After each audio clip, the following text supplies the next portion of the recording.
Awake for the Sake of the Future by Rudolf Steiner, Lecture 4, Dornach, January the 12th, 1923, Jakob Boehme, Giordano Bruno and Francis Bacon as representatives of the struggle to discover a new knowledge of humanity and the cosmos. In the course of world history, there are outwardly visible symptoms that reveal forces of inner development, and these symptoms sometimes show how the outward expression is connected to the inner developments. The interrelatedness that permeates the universe, the interwoven worlds of the spirit, the soul and physical matter, are of such a profound nature that often what merely seems to be outwardly apparent upon closer examination actually corresponds to inner reality. And in that sense, Giordano Bruno's death in 1600, he was condemned to death and burned at the stake, was an outward manifestation of a most significant inner development for humanity. Indeed, the flames of this pyre illuminate for the historical observer a clearly legible flame script recording an inner transformation that became important for the entire development of human history. We must not forget three personalities who are significant for every subsequent period: a Dominican, Giordano Bruno, a shoemaker, Jakob Boehme, and a Lord Chancellor, Francis Bacon. These men were significant for every subsequent period because they embodied characteristics of humanity's transition from the 16th to the 17th centuries. These three men had very dissimilar personalities, but precisely in their distinctiveness, one from another, each one reflected a different aspect of what was emerging in the new worldview and what was waning in the older worldview during this time of human development.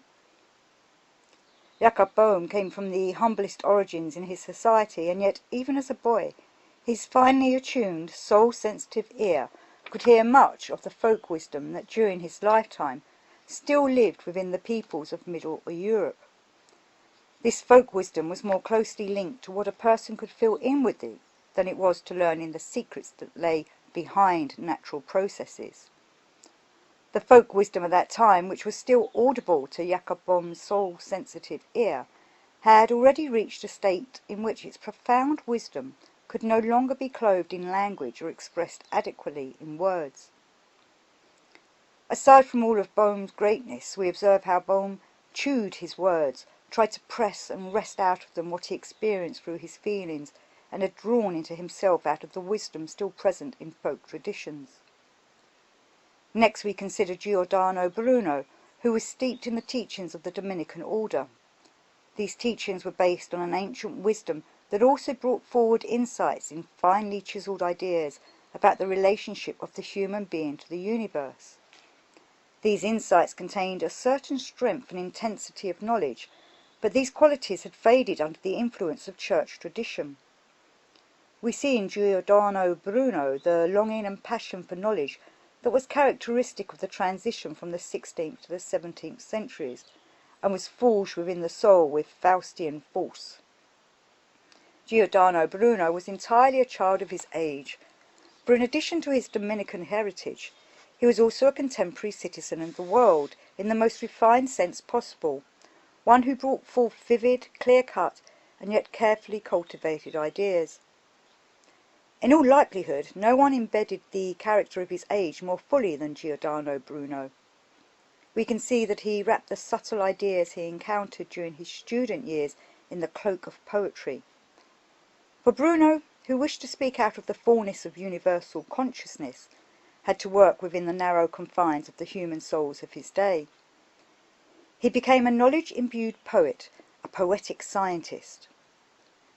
Such a rich soul content lived within him that whenever he tried to say something this rich, soul-filled substance burst through the constraints of lifeless ideas. Bruno had to give himself over to the poetic in order to express the fullness of light.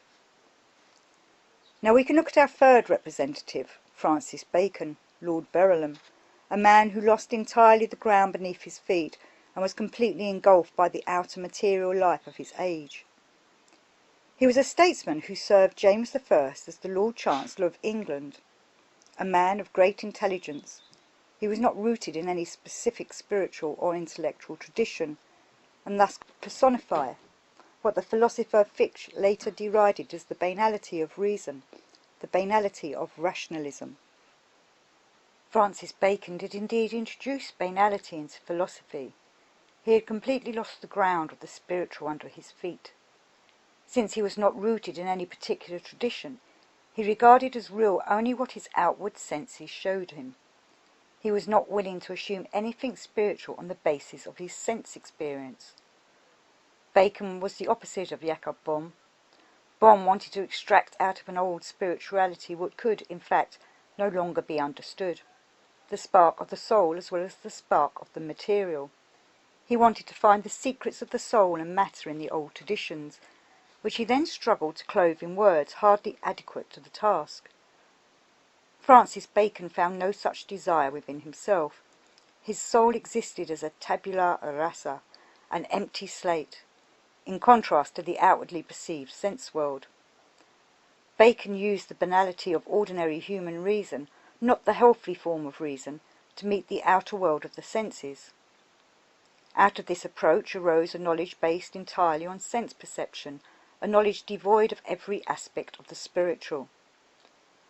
These three personalities were contemporaries. Boehme was born in 1575, Bruno, born in 1548, was the oldest of the three. Lord Bacon was born in 1561. Each in his own way represented a different aspect of the initial stage of modern civilization.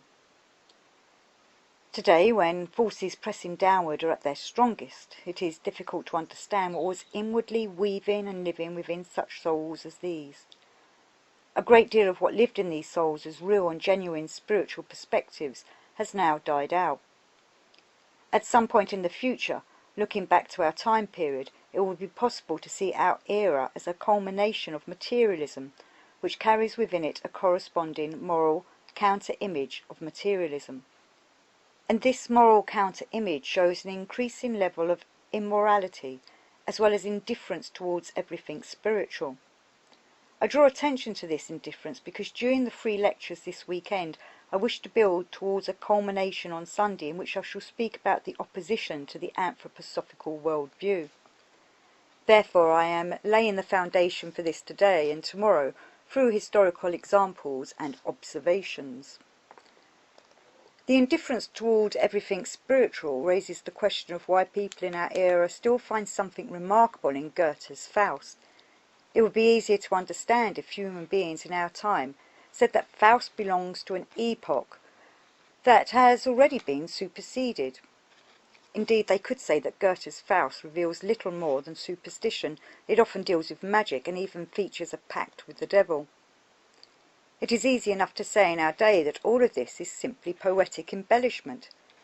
And yet many winningly acknowledge that Goethe, in the character of Faust, wanted to portray a representative of humanity. We have to admit that it may be easier to adopt the position taken by the prominent scholar Du Bois-Reymond, who regarded Faust as nothing more than nonsense. Du Bois-Reymond advised Faust to do the honourable thing, marry Gretchen, and focus his attention on inventing the electric machine and the air pump. That is an honest expression of what most people today think about Faust, but few say. Many praise Faust only because it is popular to say that Goethe's Faust is a great work that should not be dismissed. But this only reflects indifference. They do not bother to take a stand about something that does not matter to them. One should be clear about the attitudes that might be expressed today if they were not influenced by judgments from the past. If Shakespeare had not written his Hamlet, and the play had appeared as one written only recently by an obscure poet, then we would see what people would honestly say about this play now. We really have to think seriously about these things in order to understand our own day and time. Indifference lets you make an observation about Mephistopheles in Goethe's Faust, because you may feel too timid to do otherwise, or because it allows you to say all manner of insignificant things about magic in the play. But to penetrate what was really present as a soul-spiritual atmosphere in a time when a matter decisive for the spiritual life of modern civilization was at stake is almost impossible in the present time. And yet that was precisely the case in the era in which Giordano Bruno, Jacob Boehme and Francis Bacon lived. Above all, If we want to look into this matter objectively, we must acknowledge the tremendous ideas that arose in earlier epochs, and they are remarkable, especially in comparison with ideas today. Ideas that once were held in enormous regard are treated with indifference today. At best, they only shed light on a literary or historical context. We look back to the medieval era and see a figure such as Merlin. Karl Leberecht Immermann tried to bring this figure back to life for his own era, yet what had once been larger-than-life images lost all of their grandeur in Immermann's prosaic verse. Let us take the straightforward story of the Merlin legend. What was Merlin supposed to become? He was supposed to be the antithesis of the Christ. According to the medieval legend, Merlin was to be the exact opposite of the Christ. The scriptural tradition tells us that the Christ came into the world without physical procreation. Merlin was only supposed to incarnate in the same manner, but Christ entered the world through the overshadowing of Mary by the Holy Spirit. Merlin was supposed to enter the world because the devil overshadowed a virtuous nun as she slept. The devil wished to create an antipode to the Christ in Merlin. He overshadowed a pious nun as she was sleeping. But Merlin did not become the Antichrist because the nun was too virtuous. The devil's intent was frustrated by the purity of the nun's morality. What do the lines of thinking in a medieval saga imply? They project an inner dauntlessness in the medieval worldview, an inner energy within human thought process.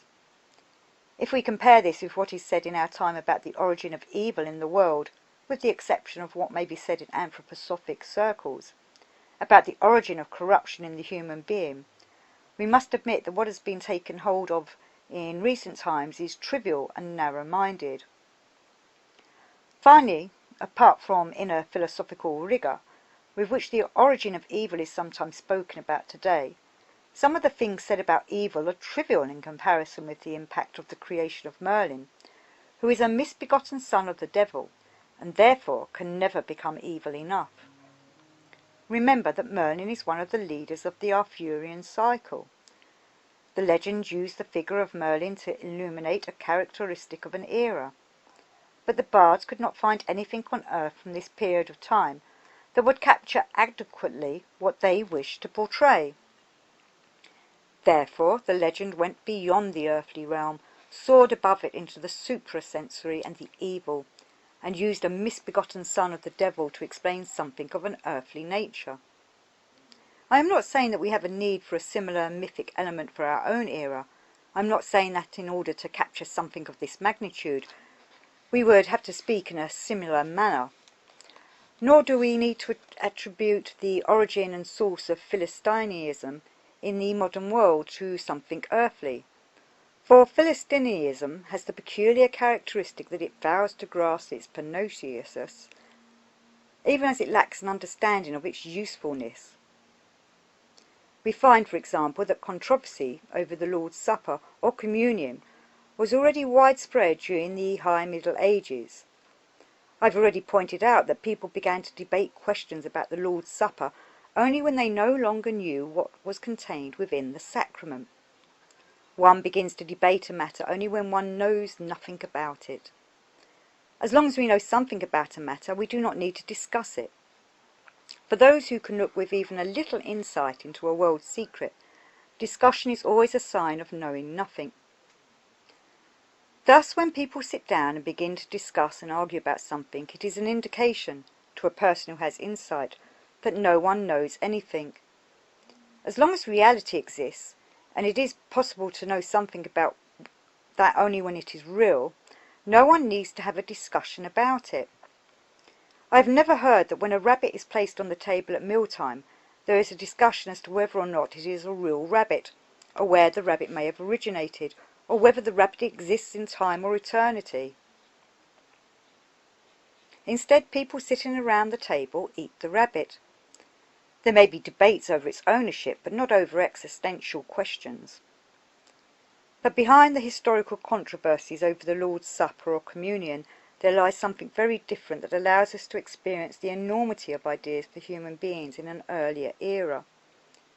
These ideas provide a great contrast to the Philistine ideas of today, which are sometimes no less devilish, but in any case still are Philistine ideas. Individuals such as Trismegistus von Sponheim, Agrippa von Nettesheim, Georgius Sabellicus, and Paracelsus were not slandered in an ordinary way. They were accused of forming covenants with the devil and of practicing the art of magic which people so feared. We also recognize the fear of the magical behind the controversy of the Lord's Supper or Communion. The fear of magic accompanied the emergence of a new period in history, whose significance may also be found in individuals such as Francis Bacon, Giordano Bruno, and Jacob Boehme. What did it mean if someone was called a magician?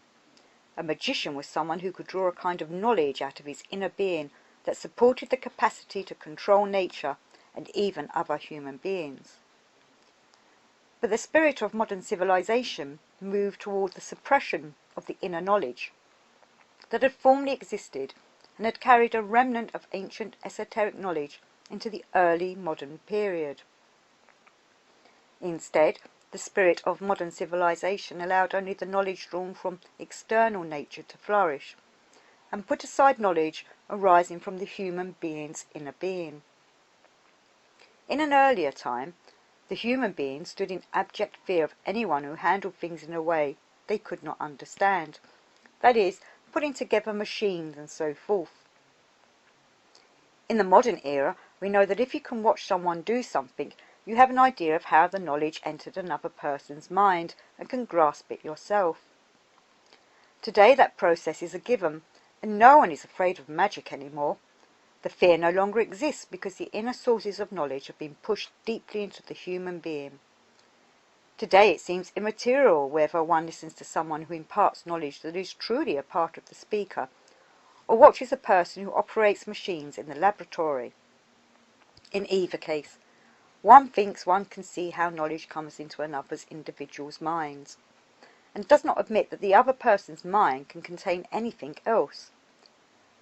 We always have to be able to see exactly what a person has in his or her head. Today this seems to be self-explanatory. It just stands to reason.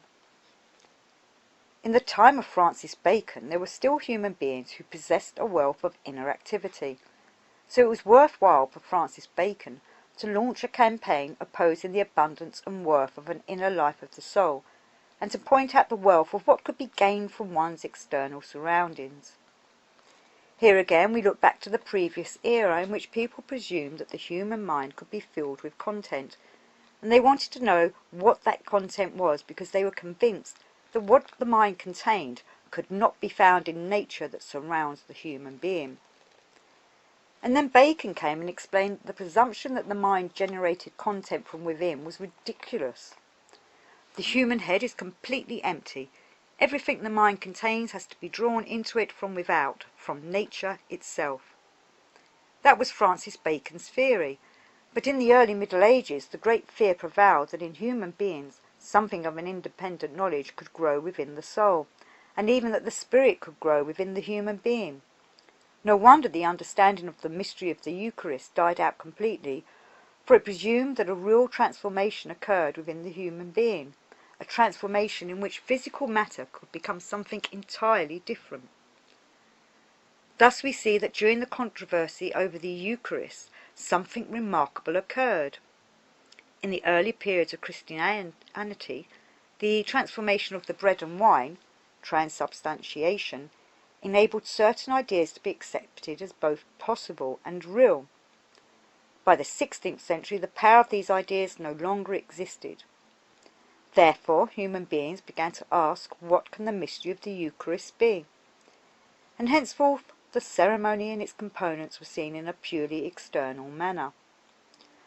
The external and material conveyed the essence of what was being expressed through the ritual, so that the adherents of the Reformation argued about the manner in which the bread and the wine should be served, as well as about the nature and significance of the ritual itself.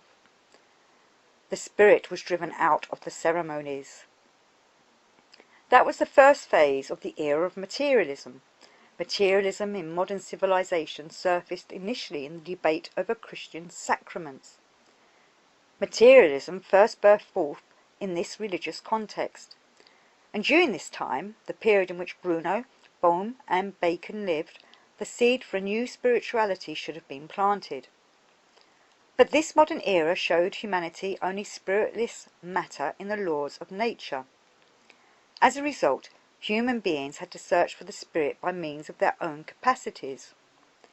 In this first phase of materialism, the spirit was extinguished in the life of the mind, and above all, it was extinguished in all aspects of religious ritual.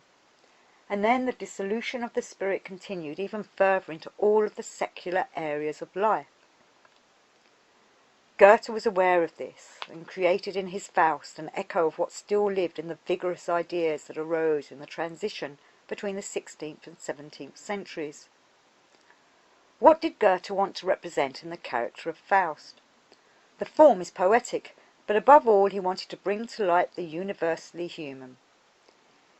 It is not difficult to say what Goethe wanted to achieve in Faust. He wanted to place the complete, full human being before humanity. When the impulse to write Faust arose in Goethe, he could find only limited and incomplete traditions regarding the historical Dr. Faustus. But he chose this Faust figure from the 16th century because Goethe's perceptive feeling sensed the mighty struggle in the 16th century to rediscover something that had been lost, namely the human being. The discovery of the true nature of the human being was what each of the three men I mentioned earlier in this lecture also tried to achieve: Giordano Bruno, Jacob Boehme and Francis Bacon. The Dominican Giordano Bruno outgrew scholasticism, in which ideas had faded into externalized abstraction. Bruno expressed his ideas in poetics, elevated them into an art, and filled them with feeling and meaning. He tried to bring the ideas with which he struggled back to life. How is the universe found within the human being? How is the human being found within the cosmos? This is how it was with Giordano Bruno. This was also the goal of the shoemaker Jacob Boehme. He too sought for the human being, but he did so among the humble people with whom he had grown up, whose qualities seemed more human than people among society's elite. He did not find the essential human being he sought, so he immersed himself as deeply as possible in folk wisdom. What he also sought was the universe revealed in the human being, and the human being revealed in the universe. Among the three, Francis Bacon was the only one who did not consciously search for the essential human being, although he looked for the human being in a certain way. He wished to understand the human being in the way leading investigators of nature have always looked for this knowledge. Bacon wanted to characterize the human being as a kind of mechanism. Condillac and La Mettrie, natural philosophers of the 19th and 20th centuries, constructed the human being out of atoms and various natural processes, just like a mechanism. These thinkers produced nothing more than a ghost of the human being, a ghost that was not alive. Rather, it was just a sack filled with abstractions. Bacon too spoke about the human being as if he were carrying around a sack stuffed full of abstractions. Even so, it still represented something. Bacon did search for the human being, even though he was unconscious of it. He did not realize it, but he also sought to understand the universe in the human being, and the human being in the universe. Now, what do we mean when we say that each one of these individuals, Jacob Boehme, Giordano Bruno and Francis Bacon, in his own way, was searching for the human being within the universe, and the universe within the human being? If we look at Jacob Boehme, we see that he tried to speak about a human being that simply does not exist. Through his faltering concepts, we find a profile of a human being that is nowhere to be found on earth.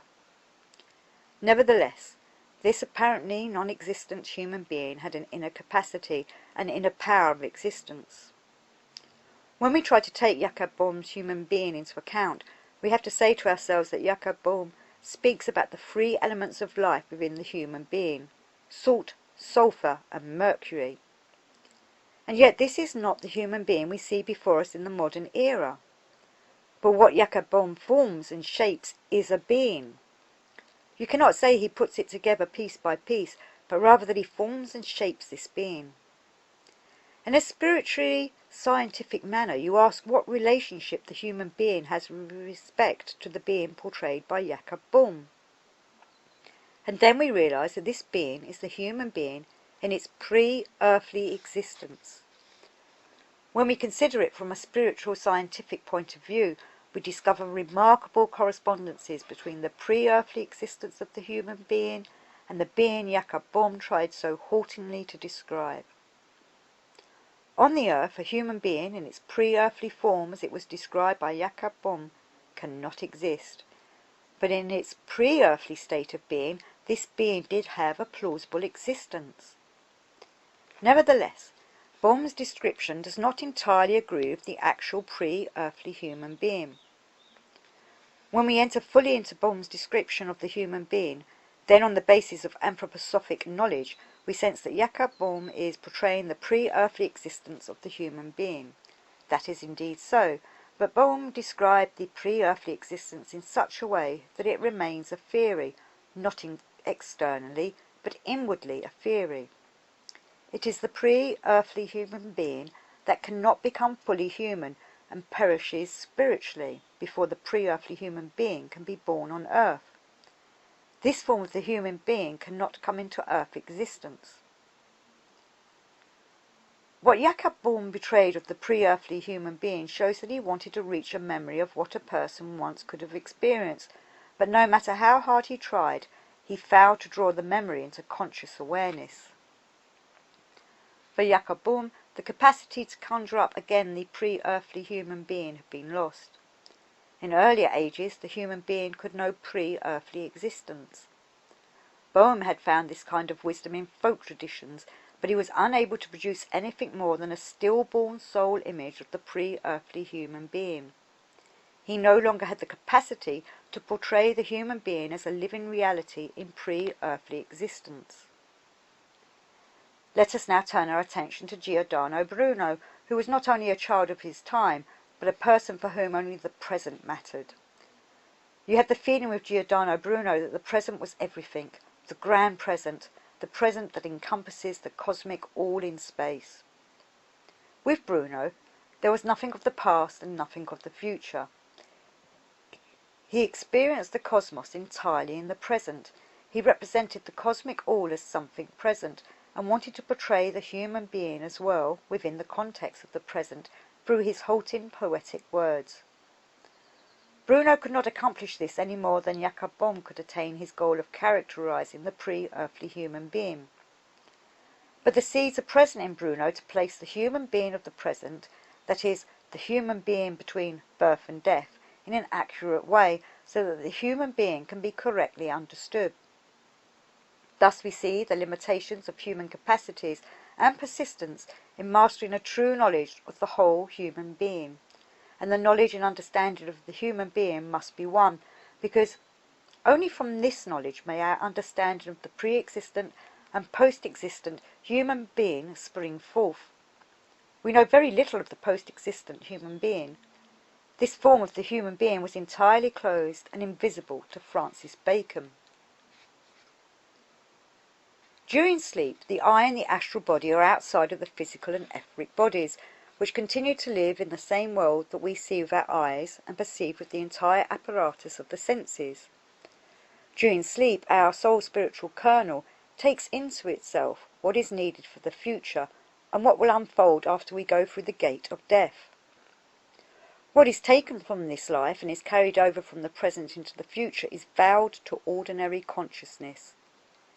Similarly to the first beginnings of modern scientific knowledge, which are evident in Francis Bacon, the future was closed from view, and yet even though its existence was denied, an awareness of the future lived in the knowledge of the senses at an unconscious level.